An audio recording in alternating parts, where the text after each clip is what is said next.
नमस्कार। YouTube channel Lex Consilium foundation की ओर से आपका स्वागत है। मैं मेजर जनरल नीलेंद्र कुमार। यहाँ पर प्लेलिस्ट इनसे मिलिए मैं आज गांधी शांति प्रतिष्ठान दिल्ली में स्थित कुमार प्रशांत जी से बातचीत कर रहा हूँ। इससे पहले प्रशांत जी को आपने इस चैनल पर कई बार देखा है और महात्मा गांधी से संबंधित उनका जीवन, उनके विचार, उनके योगदान के बारे में बहुत महत्वपूर्ण प्रश्नों का उन्होंने उत्तर देते हुए गांधी दर्शन को सामने रखने का बहुत अच्छा प्रयास किया। और अपनी बात अगर कही जाए उनकी, तो कुमार प्रशांत जी हिंदी के मूर्धन्य साहित्यकारों में से हैं और विशेष रूप से एक विचारक और समाचार पत्र मीडिया से जुड़े रहते हुए उन्होंने हिंदी की बहुत सेवा की। प्रशांत जी, आपका स्वागत है। मेरा आपसे अगला प्रश्न ये है कि बापू की छवि जो हमारे सामने है, तो उसमें कुछ ऐसा हुआ कि वो साबरमती आश्रम में रहे, वर्धा में रहे, पहले उन्होंने दक्षिण अफ्रीका में भी अपना आश्रम स्थापित किया था, वहाँ पर फार्म था और वो जन साधारण के साथ जुड़े हुए थे। उस दृष्टि से स्वावलंबन, सब लोग अपना श्रम करें और खादी सत्याग्रह, इस तरह के चीज़ों में गांधी जी का बहुत विश्वास था और उनके कार्यक्षेत्र, उनके कार्यकाल का ये अंग रहे। लेकिन एक बात ये कही जाती है कि इन सबसे कुछ एक निष्कर्ष या इशारा ये मिलता है कि बापू संभवतः आधुनिकता के खिलाफ थे। ये भी है कि आधुनिकता में चिकित्सा के क्षेत्र में नए नए प्रयोग हुए थे और उन्होंने अपने परिवार के विभिन्न लोगों को अंग्रेजी दवाइयाँ खाने से रोका, उसमें सहमत नहीं दी। बातक के मामले में ऐसा हुआ। तो मैं इशारा कर रहा था कि आधुनिकता के उस समय जो कुछ विशिष्ट चिन्ह थे, जैसे कि अंग्रेजी चिकित्सा, अंग्रेजी ढंग के अस्पताल, 1857 में टेलीग्राफ आ चुका था, उसका अंग्रेजों ने, ईस्ट इंडिया कंपनी ने भरपूर प्रयोग किया और रेलवे लाइन चलने के जो आवागमन के साधन थे, इन सब को देखते हुए लगता है कि बापू शायद आधुनिकता के खिलाफ थे। इसके बारे में आपकी क्या सोच है? कृपया हमारे दर्शकों से साझा करें। आप एक ऐसे आदमी के बारे में बात कर रहे हैं जो 19 साल की उम्र में इंग्लैंड गया, जो उस समय में तथाकथित आधुनिकता के शिखर पर विराजने वाला देश। वहाँ आधुनिकता के जितने चिन्ह थे उन सब को इस आदमी ने अपनाया। 3 पीस सूट पहना, टाई सूट पहना, फेल्ट हैट लगाया, अंग्रेजी भाषा पर ऐसा प्रभुत्व अपना स्थापित किया कि कम लोग ही दुनिया में उस स्तर के अंग्रेजी जानते हैं। शायद डांस भी सीखा था। फिर पश्चिम की डांस क्लास में एडमिशन लिया। पूरी कोशिश की कि इस पश्चिम के समाज के जितने मानक हैं, जिनको आप आधुनिकता कहते हैं, उन सब पर मैं खरा उतरूं और इन सब को जांचते हुए एक एक कर छोड़ते चले गए, क्योंकि उनको समझ में आने लगा कि इसमें आधुनिकता क्या है यही समझ में नहीं आ रहा। बहुत अच्छा। अब यहाँ से आप इसको समझने की कोशिश कीजिए कि दरअसल में आधुनिकता कहते किसको हैं। हवा में उड़ने को आधुनिकता कहते हैं। तो एक ऐसा बीमार आदमी जो न सोच सकने में समर्थ है, न चल सकने में समर्थ है, न दौड़ सकने में समर्थ, वो आदमी हवा में बहुत ऊंचा उड़ रहा है, उसको आधुनिकता कहेंगे? या एक आदमी जो सोचने में समर्थ है, अपने पूरे शरीर से मेहनत करने में समर्थ है, उत्साह से भरा हुआ है, लेकिन जमीन पर खड़ा है, दोनों में से आधुनिक कौन है? तो मैं समझता हूँ कि मेरे सवाल का जवाब कोई भी समझदार आदमी कहेगा कि जो स्वस्थ आदमी जमीन पर खड़ा है वो आधुनिक है। जो हवा में उड़ रहा है लेकिन तरह तरह से जो असमर्थ है कामों को करने में, वो आधुनिक नहीं है। तो आधुनिकता की परिभाषा पहले तय होनी। गांधी कहते हैं कि आधुनिकता का मतलब ये होता है कि मनुष्य अपनी सारी फैकल्टी का सबसे अच्छा इस्तेमाल कर सके, इसको आधुनिकता कहते हैं। जहाँ पर तुम्हारी फैकल्टी के इस्तेमाल को तुम्हारे लाइफ स्टाइल दबाती है, रोकती है, सीमित करती है, उसको आधुनिकता नहीं। तो मतलब बहस अब यहाँ आ जाती है कि आधुनिकता की पहले परिभाषा तो तय कर लें। तो गांधी 3 पीस सूट छोड़ते हैं और धीरे धीरे आकर एक छोटी सी धोती पर पहुंच जाते हैं, ऊपर तो कुछ पहनते ही नहीं। लेकिन उस गांधी को देखो और इस गांधी को देखो, तुमको ज्यादा आधुनिक कौन दिखाई देता है? कौन ऐसा दिखाई देता है जो सेल्फ कॉन्फिडेंस से भरा हुआ है, जिसके पास कहने के लिए अपना होना ही एक स्टेटमेंट है उनका कि मैं किस तरह रहता हूँ। इसको अगर तुम समझ सकोगे तब तुम इस आधुनिकता के सवाल को समझ सकते। गांधी जी ने आधुनिक टेक्नोलॉजी जो है उसके जितने तरह के फायदे हो सकते थे सब उठाए। शायद उनसे ज़्यादा ट्रेन में कोई चला नहीं होगा जितने ट्रेन से सफ़र किए हैं उन्होंने। आपने टेलीग्राफ कहा, भारत में टेलीग्राफ का जितना इस्तेमाल गांधी जी ने किया है उतना शायद ही किसी राष्ट्रीय नेता ने किया होगा। गांधी जी बहुत ज़बरदस्त सफाई पसंद आदमी है। अगर सफाई कोई आधुनिक समझ है तो गांधी जी बला के सफाई पसंद आदमी हैं। एक दब्बा दाग भी उनको पसंद नहीं। तो उनके घुटने तक की जो धोती है वो दूध की तरह सफ़ेद होती थी। महादेव देसाई ने एक जगह लिखा है कि बापू की धोती जब मैं धोता था तो जैसे मैं तलवार की धार पर चलता था, क्योंकि जब धोती धुल जाती थी तो वो खोल कर देखते थे उसको। अगर एक धब्बा भी उस पर रह गया तो गांधी लस्त फस रहने वाले आदमी नहीं है। सब कुछ करीने से होना चाहिए, व्यवस्थित होना चाहिए। लस्त फस हो तो उस पर बहुत नाराज होते हैं। चिकित्सा की बात आप देखिए, गांधी जी कहते हैं कि भाई तुमको चिकित्सा की जरूरत क्यों है, तुम क्यों स्वस्थ रहना चाहते। वो कहते हैं मुझसे अगर पूछोगे तो मैं कहूँगा कि मैं इसलिए स्वस्थ रहना चाहता हूँ ताकि मैं अपना काम कर सकूँ।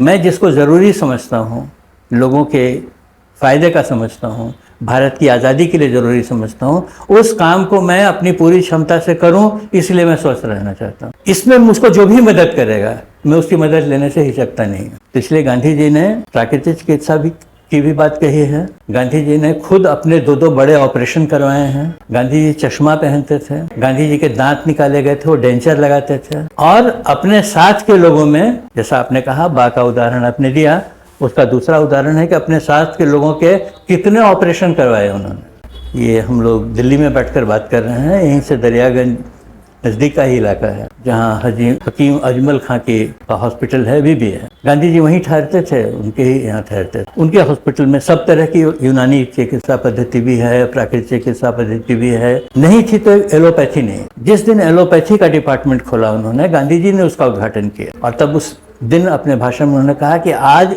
हकीम साहब के हॉस्पिटल पूरा हो गया। यानी एलोपैथी चिकित्सा भी चिकित्सा का एक ऐसा शास्त्र है जिसको खारिज करने की जरूरत नहीं है। अगर ये मेरी मदद करता है तो मैं इसकी मदद लूंगा, क्योंकि मुझको काम करने के लिए तैयार होना है। इसीलिए मेरी आंख अगर ठीक नहीं है तो चश्मा मिलता है, मैं चश्मा लगाता हूँ। वो घड़ी हमेशा अपने साथ रखते थे। हम लोग घड़ी फैशन स्टेटमेंट मानते हैं, वो घड़ी को अपना गाइड मानते थे। तो आधुनिकता की कोई चीज़ ऐसी नहीं है जिसका गांधी जी इस्तेमाल नहीं करते हैं। लेकिन वो कहते हैं कि ज़रा ये सोचो कि इस्तेमाल करने का जो परिणाम आ रहा है उसके बारे में कौन विचार करेगा। ये हमारे लिए जीकर चले जाने का सवाल नहीं है, बाकी आने वाले लोगों के लिए भी रहने का सवाल है। तो ऐसा समाज छोड़कर जाना है, ऐसा एनवायरनमेंट छोड़कर जाना है, ऐसी मनोभूमिका समाज की बनानी है कि सभी लोग जिसमें सुखी रह सकें, संतुष्ट रह सकें, सुरक्षित रह सकें। तुम्हारी जीवन शैली अगर ऐसी होगी कि तुम खुद खा गए और निकल गए, इससे बात बनेगी नहीं, चलेगी नहीं। तो ये जो बार बार वो कहते हैं कि रिजल्ट क्या हो रहा है इसको देखोगे तब तुम समझ पाओगे कि तुम इतने सारे कपड़े पहनते हो, और कपड़े तो दूसरों को भी चाहिए, और कपड़े बनने की एक क्षमता है, उससे ज्यादा कपड़े बन नहीं सकते। यानी क्या होगा, कपड़े की शेयरिंग करनी पड़ेगी, क्योंकि दुनिया में कोई रिसोर्स ऐसा नहीं है जो अंतहीन है। हम लोगों को तो सिखाया ही जाता था ना कि भाई दुनिया में पानी बहुत है, पानी की क्या कमी है, हवा बहुत है, भगवान ने बना दिया, खत्म ही नहीं होगी। लेकिन आज वो हवा ऑक्सीजन सिलेंडर में सिमट गई है और हम लोग कंधे पर लगाकर घूम रहे हैं। आज पानी बोतल के अंदर बंद हो गया है। पूरी दुनिया में पीने के पानी का एवरेज निकाला जाए तो 2.5 गिलास पानी ही प्रति व्यक्ति पड़ता है, ये आज का विज्ञान बता रहा है। इसका मतलब है कि पानी का इस्तेमाल सोच कर करना पड़ेगा। वो आधुनिक है जब तुम ये सोचते हो कि पानी का इस्तेमाल सोच कर किया जाए, एक भी बूंद बर्बाद नहीं होनी चाहिए, तो सबसे बड़ी आधुनिकता है। जो लोग पानी बर्बाद करते हैं वो लोग अठमूल्य हैं, वो लोग आधुनिकता में पिछड़ गए हैं, वो समझ नहीं पा रहे हैं। तो गांधी की आधुनिकता इतनी आसान बात नहीं है, वो बिल्कुल कसौटी पर चढ़ा देते हैं। एक प्रसंग कह के ख़त्म करता हूँ कि इलाहाबाद में कांग्रेस की वर्किंग कमेटी हो रही थी और सुबह में गांधी जी दांत साफ कर रहे थे और जवाहरलाल जी पानी का बर्तन लेकर उनको पानी दे रहे थे। तो जब हाथ बढ़ाते थे तो पानी फिर गिरा देते थे। तो उन्होंने कहा जवाहर रुको रुको, अभी मुझको ज़रूरत नहीं है। तो बोले क्या बापू, आप कोई साबरमती के किनारे थोड़े बैठे हैं, गंगा के किनारे बैठे हैं, यहाँ तो पानी ही पानी है, पानी की इतनी चिंता क्यों कर रहे हैं। तो उनका जवाहर, ये गंगा जो है सिर्फ मेरे लिए नहीं है, ये हजारों साल से बह रही है और हजारों साल इसको बहना है। मुझको ये गंगा ऐसी ही अपनी अगली पीढ़ी को सौंप कर जाना है। तो मैं गंगा से उतना ही पानी लेने का अधिकारी हूँ जितना मेरी ज़रूरत है।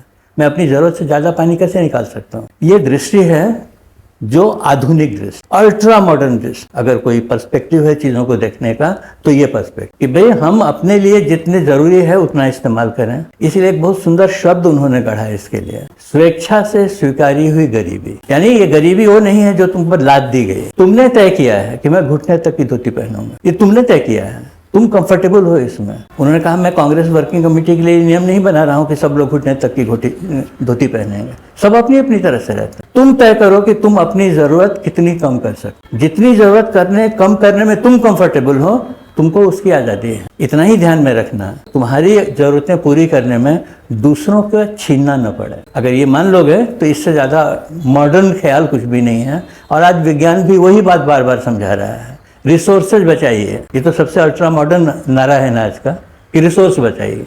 सारी दुनिया में रिसोर्सेज की लड़ाई हो रही है। एक आदमी 70 साल 80 साल पहले कह गया कि अरे भैया अपनी ज़रूरत के रिसोर्स को खुद तय कर लो। इससे ज़्यादा आधुनिक सोच क्या हो सकती। तो जब वो कहते हैं कि भाई प्रकृति के पास हर आदमी की जरूरत पूरी करने की क्षमता है, लेकिन एक आदमी का भी लालच पूरी करने की क्षमता नहीं है, तो दरअसल वो कह रहे हैं, वो कह रहे हैं कि इस आधुनिक विचार को समझो कि अपने यहाँ हमको रिसोर्स उतना ही खर्च करने की आज़ादी है जितने रिसोर्स में मेरा जीवन ठीक ठाक चल जाए। तो हम सब लोगों को सोचना चाहिए कि भाई अपने जीने में कितने रिसोर्सेज का इस्तेमाल हम करते हैं। गाड़ी चलाते हैं, कितना पेट्रोल चलता है, उस पेट्रोल का रेशियो निकालो तो कितना बैठता है एक आदमी के लिए। तो तुम्हारी गाड़ी चलाने पर भी प्रतिबंध नियम से बने या तुम्हारे खुद अनुशासन से बने, ये तय करना पड़ेगा। अब अभी जो गल्फ की क्राइसिस हुई उसने हमको समझा दिया कि तेल का मतलब क्या होता है, और सारी दुनिया हिल गई। हम लोगों के घरों में चूल्हा जलाना मुश्किल होने लगा था। तो कह क्या रहे हैं, चूल्हा जलाने के समय ये विचार कर लो